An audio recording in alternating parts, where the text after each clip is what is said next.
Hello friends, स्वागत है आप सभी का वाई आर दी रसोई में। आपको देखते ही मुंह में आ गया होगा ना पानी। ये है सरसों का साग और मक्के की रोटी। सरसों का साग हर घर में बनता है सर्दियों में, और हर कोई अलग तरीके से सरसों के साग को बनाता है। लेकिन जिस तरीके से सरसों का साग मैं बनाने जा रही हूँ, यकीन मानिए आपने अगर इस तरीके से इस साग को बनाया तो यकीनन आपको बहुत पसंद आने वाला है, और हर बार ही आप यही तरीका अपनाने वाले हो। चलिए तो इसे बनाना शुरू करते हैं। सरसों का साग बनाने के लिए यहाँ मैंने ली है ये मेथी, और मेथी के साथ ही इतनी ली है मैंने सरसों, और सबसे ज़्यादा क्वांटिटी में मैंने लिया है यहाँ पर पालक।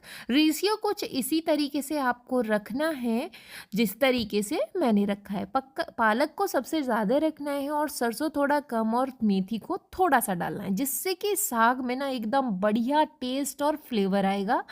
यही रेशियो सबसे बेस्ट होता है। चलिए तो साग को मैंने अच्छे से साफ़ कर लिया था और धोकर साफ़ किया था।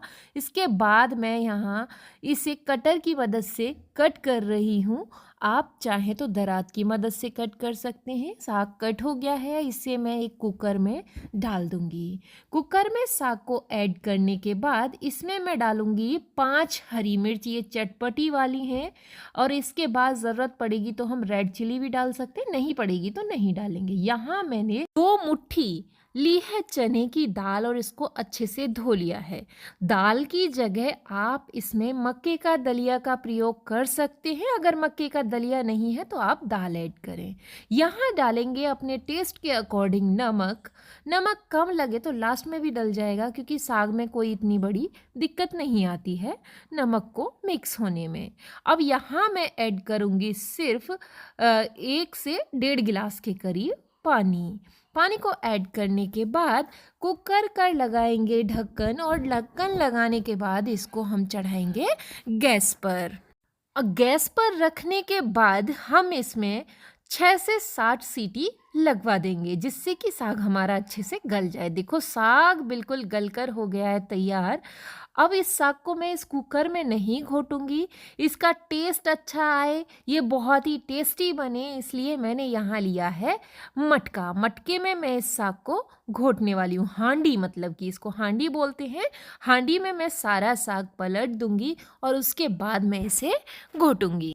और इसको मैं, देख रहे हैं ना आप, ऐसा घोटा आपके घर में होगा, उसकी मदद से आप इसे इस तरीके से घोटेंगे। जितना अच्छा आप साग घोटेंगे ना, उतना ही टेस्टी आपका साग बनेगा। लेकिन मैं मटके में घोट रही हूँ, मतलब कि हांडी में घोट रही हूँ, तो हांडी का भी फ्लेवर इस साग में आने वाला है। अगर आप कुकर में घोट देंगे तो वो वाला फ्लेवर इसमें नहीं आता है, इसलिए ही मैं यहाँ पर हांडी का प्रयोग करती हूँ। पहले गांव में क्या होता था कि साग शुरू से एंड तक ही हांडी में बनता था, इसलिए यहाँ क्या होता है कि गैस चलती है, चूल्हा नहीं होता है, तो इस वजह से हम इसे इस तरीके से बनाते हैं। देखो साग को आपको अच्छे से घोटना है। कुछ लोग होते हैं कि ग्राइंडर की मदद से फटाफट से ब्लेंड किया और साग को बना दिया, लेकिन क्या होता है कि वो किरकिरा सा साग बनता है, मतलब कि वो कुछ ज़्यादा बारीक घुट जाता है, और उसका वो टेस्ट नहीं आता जो इस वाले साग का टेस्ट आता है। आपको इस साग को बहुत अच्छे तरीके से घोटना, देख रहे हैं ना आप, इस तरीके से। मैंने आपको थोड़ा दिखाया तो मैं स्लो स्लो घोट रही थी, लेकिन मैंने इसको पैरों के बीच में दबाया था हांडी को, उसके बाद इसको मैंने अच्छे से घोटा, और इसके बाद ये घुट कर भी फटाफट से तैयार हो गया। अब मैं क्या करूँगी, इस सारे साग को कुकर में पलट दूंगी। बस अब इसको रखेंगे फिर से हम गैस पर, और यहाँ मैंने लिया है 2 मुट्ठी मक्के का आटा।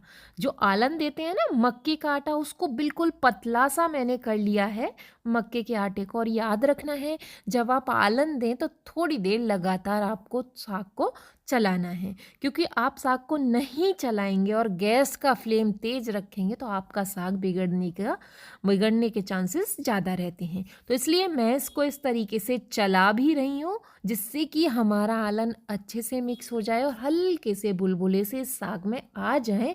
तो इसको बस मीडियम गैस पर उबलने के लिए छोड़ देना है। दिख रहे हैं ना, साग की कंसिस्टेंसी आप अपने अकॉर्डिंग रख सकते हैं, लेकिन बहुत ज़्यादा पतला साग भी अच्छा नहीं लगता है। आप देख रहे हैं ना, बस इस तरीके का ही साग अच्छा लगता है। अब मैं यहाँ पर क्या करूँगी, गैस को स्लो करके छोड़ दूंगी और इसके बाद 20 से 25 मिनट मुझे इसे पकने देना है। देख रहे हैं ना, जब साग हल्का हल्का पीलापन आने लगे तो समझ जाना आपका साग बन गया है। लेकिन अगर आपने साग को कम पकाया ना, तो देख लेना जो उसका टेस्ट है उतना अच्छा नहीं आने वाला है। बस देखो बुलबुले आ रहे हैं, इसी तरीके से आपको इसको पकने देना है और बीच बीच में इसको चला देना है, जिससे कि आपका साग बिल्कुल भी खराब ना हो। यहाँ मैंने ली लहसुन की कलियाँ, अदरक 1 इंच के बराबर। बस इन सबको मैं अदरक कूटने वाले में डालूंगी और उसके बाद इसको अच्छे से कूट कर मैंने तैयार कर लेना है। आप चाहें तो इसको पीस कर भी ले सकते हैं। तो ये कुटा हुआ अदरक लहसुन भी मैं इसमें ऐड कर दूंगी। ये जो अदरक लहसुन हम ऐड करते हैं ना, इसका टेस्ट भी साग में बहुत ज़्यादा अच्छा आता है। लेकिन मेरे घर पे क्या होता है कि पहले टाइम गरम गरम साग को ऐसे ही परोसा जाता है, कोई भी छौंक या तड़का इसमें नहीं लगाया जाता है। लेकिन दूसरे टाइम का जो साग होता है उसमें तड़का देने के बाद ही साग को खाया जाता है। बस इस पर हम मक्खन का प्रयोग करके इसको साग को सर्व करते हैं।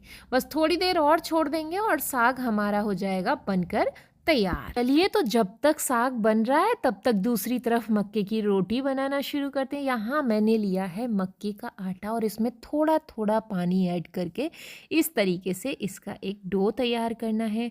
डो आपको मक्के के आटे का जो डो होता है वो थोड़ा अलग तरीके से लगाया जाता है। देख रहे हैं ना, जिस तरीके से मैं पहले आटे को पूरे को गीला कर रही हूँ और जैसे ही आटा गीला हो जाएगा तो उसके बाद जो हमारी हथेली होती है उसकी मदद से आपको इस आटे को हथेली की मदद से इस तरीके से, जैसे मैं कर रही हूँ, दबा दबा के हथेली से कट कर करके इसी तरीके से मक्के के आटे को लगाया जाता है। जितना अच्छे से आप आटे को लगा लेंगे उतनी ही रोटी आपकी अच्छी बन जाएगी। देख रहे हैं ना, आपको इसी तरीके से बनाना है आटे को। आटा लगकर हो गया है तैयार। अब हम करेंगे रोटी बनाना शुरू।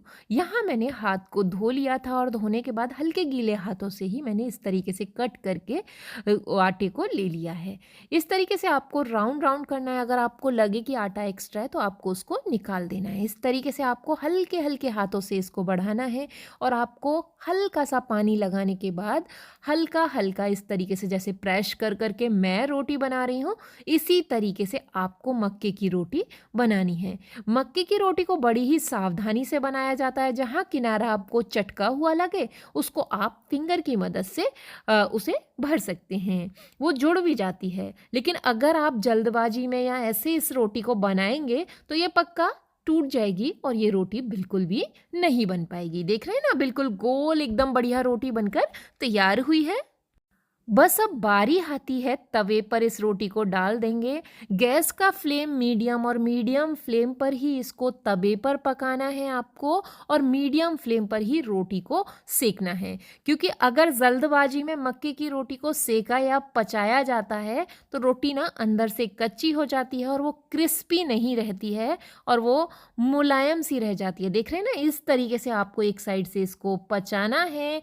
जब ये अच्छे से एक साइड से पच जाए तो पलटते हुए दूसरे तरफ से भी आपको इसे बहुत अच्छे तरीके से पचा लेना है, जिससे कि आपको रोटी सेकते समय भी रोटी आपकी टूटे ना। देख रहे हैं ना, इस तरीके से मैंने दूसरी रोटी को भी बनाकर तैयार कर लिया था। अब गैस का फ्लेम मीडियम करेंगे। कैसा? मीडियम फ्लेम करेंगे गैस का और इस तरीके से रोटी को घुमाते हुए गोल गोल आपको किनारों की तरफ से इस तरीके से आपको इस रोटी को सेकना है। बस एक साइड से जैसे ही रोटी सिक जाए तो इसे पलटते हुए आपको दूसरी तरफ से भी सेक लेना है। देख रहे हैं ना आप, रोटी फूलकर हो गई है तैयार। तो आटा हमारा बहुत ही अच्छा लगा था, वही वजह होती है कि रोटी हमारी फूलकर हो जाती है तैयार। अगर आटा आप अच्छे से नहीं लगाते तो ना ही ज़्यादा अच्छी आपकी रोटी बन पाती और ना ही ये रोटी फूलती। बहुत अच्छी रोटी बनकर तैयार हुई है। इसी तरीके से हम दूसरी रोटी को भी तैयार करेंगे। सारी ही रोटियां मैंने इस तरीके से बना ली। अब मैं यहाँ सर्व करती हूँ साग, क्योंकि साग भी बहुत अच्छे से उबल कर हो गया है तैयार। तो इस साग को देख रहे हैं ना, सूना सूना साग लग रहा है, क्योंकि पता है कि साग जब तक मक्खन और या फिर घी साग पर ना डाला जाए तो साग का कोई टेस्ट नहीं रहता, ना ही वो इतना अच्छा लगता है। तो अब यहाँ पर ऐड करूँगी मैं मक्खन, और ये मक्खन और मक्के की रोटी की जो संगत होती है साग के साथ, और बहुत ही टेस्टी लगता है। मूली लेंगे आप, हरी मिर्च लेंगे, हरी मिर्च का अचार हो या मूली का अचार हो, साग के साथ एकदम लाजवाब टेस्ट ये सब चीज़ें देती हैं।